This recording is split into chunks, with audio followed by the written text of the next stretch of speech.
बुधवार की कथा। एक दफ़ा एक मनुष्य अपने ससुराल गया और कुछ दिन तक वहीं ठहरा। इसके बाद उसने जाने के लिए विदा मांगी, लेकिन उसके ससुराल वालों ने कहा, आज बुधवार है, आज के दिन लड़कियों को विदा नहीं किया जाता, एवं तुम कल जाना। लेकिन वह मनुष्य नहीं माना और उसने कहा कि मुझे आज ही विदा कर दीजिए। उसके जिद करने पर उन लोगों ने लड़की और दामाद को विदा कर दिया। मार्ग में एक स्थान पर उस मनुष्य की स्त्री ने कहा, मुझको प्यास लगी है, तुम कहीं से पानी ले आओ। वह मनुष्य लोटा लेकर रथ से उतरकर पानी के लिए चला गया और जब तक वह कुएं से पानी लेकर लौटा तो क्या देखता कि उसकी स्त्री के पास उसकी शक्ल सूरत का और उस जैसे कपड़े पहने एक दूसरा मनुष्य रथ पर बैठा है।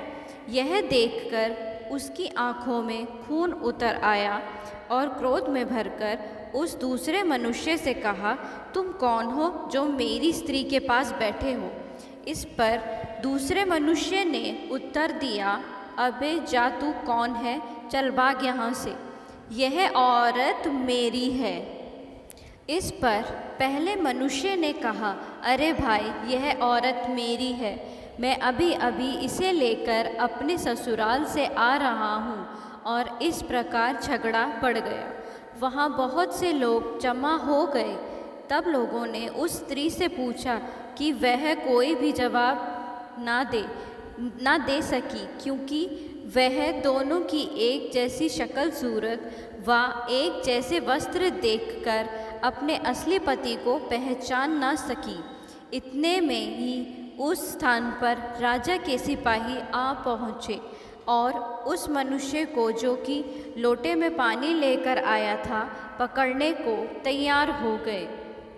इस पर वह मनुष्य बड़ा घबराया और भगवान से प्रार्थना करने लगा, हे प्रभु, यह क्या अन्याय हो रहा है? जो सच्चा है वह झूठा और जो झूठा है वह सच्चा प्रमाणित हो रहा है। इस पर आकाशवाणी हुई, यह सब कुछ बुध देव की माया से हो रहा था। यह मनुष्य काफ़ी हट करके अपनी स्त्री को बुध के दिन अपने साथ लिए जा रहा था। इसी कारण यह कलेश पैदा हुआ है। फिर बुध देव तो अंतर्ध्यान हो गए और वह मनुष्य बुध देव की पूजा करने लगा। जैसे उन्होंने अपनी माया को हटा लिया और वह दूसरा व्यक्ति अदृश्य हो गया, तब वह अपनी पत्नी सहित घर आया।